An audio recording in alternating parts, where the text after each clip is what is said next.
Hey guys, welcome to Mike It Yourself. For today's video, we're gonna mount a coat hook on the backside of this bedroom door. We use this to hang my daughter's purses and stuff on the backside of her bedroom door. And we've used commander hooks in the past, and unfortunately, they just tend to break over time. So I'm gonna go ahead and go with this metal version, and we're gonna just mount it right here on the backside with 2 screws. So the first thing we're going to want to do is get our center point on the door. Because I'm not doing any cutting or anything like that, I like to just get in the general vicinity, meaning I'm not going to get it spot on, right? So I already have an idea of how high I want it. The door is 29 3/4 inch wide.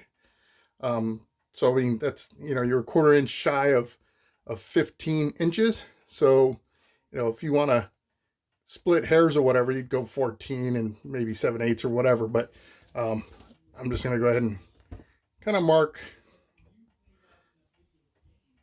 I'm just going 14 and about almost 14 and a half. So good enough. I don't have to worry about this lining up with anything. So the need to be dead on center isn't as important. Now the next step in this process, because of how this is set up to screw in, you have an upper and a lower. So sometimes it might be side by side. So depending on what that is, you want to make sure you're level, right? Because what you don't want is to have a crooked hook when you mount it to your door, because that will show up. People will notice that depending on where you're at in your house. So I'm going to use a pretty simple, straightforward level, right? And if you were mounting a side-by-side, then you would hold your level like this. You could just draw a line there. In my case, I'm going vertically, so I'm using this upper bubble to ensure that I'm level.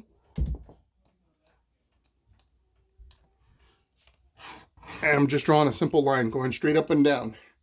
And the whole point of that is, now when I place this against the door, I look through the hole, see my line. I'll put my first screw here because then it can become a pivot, and then put my second screw in, but making sure I'm in alignment with that line. And that'll make sure that I stay level. So our next step is to drill a pilot hole for the first screw.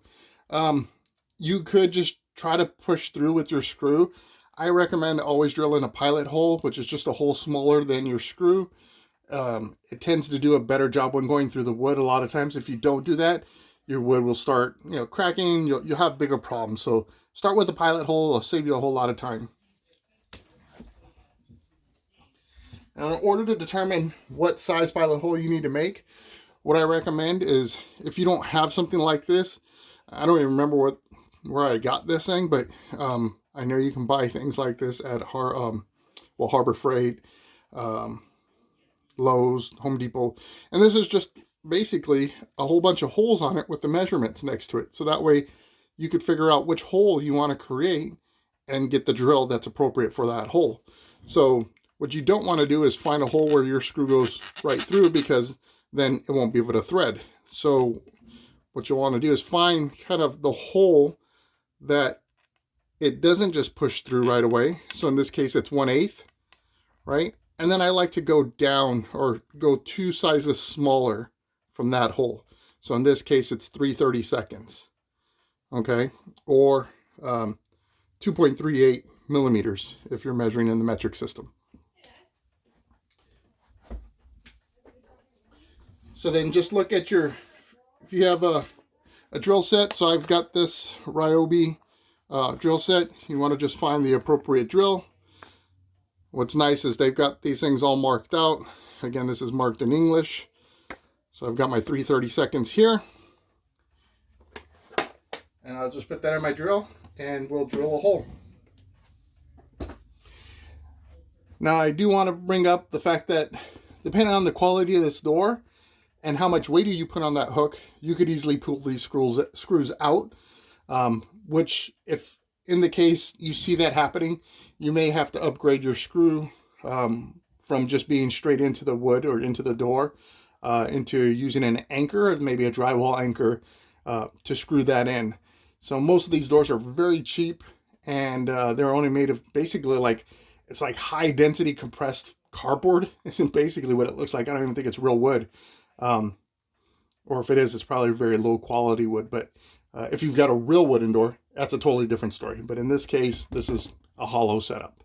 So I'm going to go ahead and drill my hole. Okay, now I've got my first hole drilled there. I'm going to go ahead and put my screw through the hanger, and we'll go ahead and screw it in. When you're doing this, I don't recommend you use a drill gun to tighten the screw. When you have something that you're screwing into that's not very strong, I guess. I don't know how I want to say this. And the reason for that is the drill gun has a lot of torque, and if you're not mindful of it, then you may just strip out the hole you created, and you just got a useless hole on your door then at that point. So doing it with the hand screwdriver, get it where it's nice and snug. You don't have to crank down. Again, you're just going to create the same situation that you had if you had used your drill gun. So I slowly rotated this so that way I can see my level vertical line here through this hole. And now I'm going to drill my hole for the bottom screw.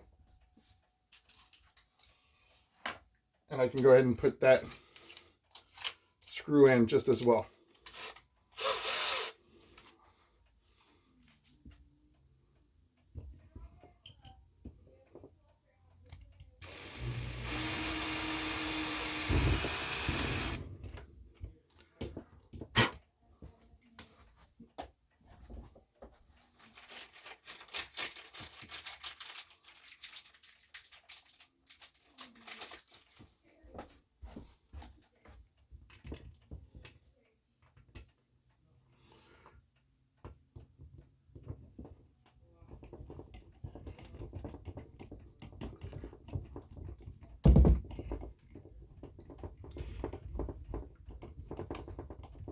Once you get this thing installed, if you marked your door up with pencil like I did, I recommend using like the Mr. Clean eraser. That thing works really great on removing marks from walls or whatever that you might mark up.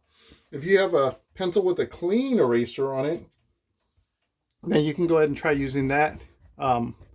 If it's not very clean, then you may just end up streaking the lead and you've got a bigger mess to clean up. In this case, mine's pretty decent, so it did a good job on that. And there you go. So now we've got a hook that'll hold my daughter's purses like she wants it to in a strong fashion. Thanks for watching this video. If you have any comments or questions, leave them below. If you like this video, hit that like button. If you like my series, go ahead and subscribe. And if you don't want to miss any of my videos, hit the notification bell. I produce every Sunday at 9 a.m. Pacific Standard Time. This way, when that thing comes on, at least you get a notification, a reminder that the new Mike It Yourself video is available for you to watch. Thanks again, and if you have any questions or comments, leave them below. I'd like to hear what you all have to say. If you're curious, or if you have a better methodology, or maybe help advise anybody else who may be watching some of my videos. Until then, I hope to see you on the next one.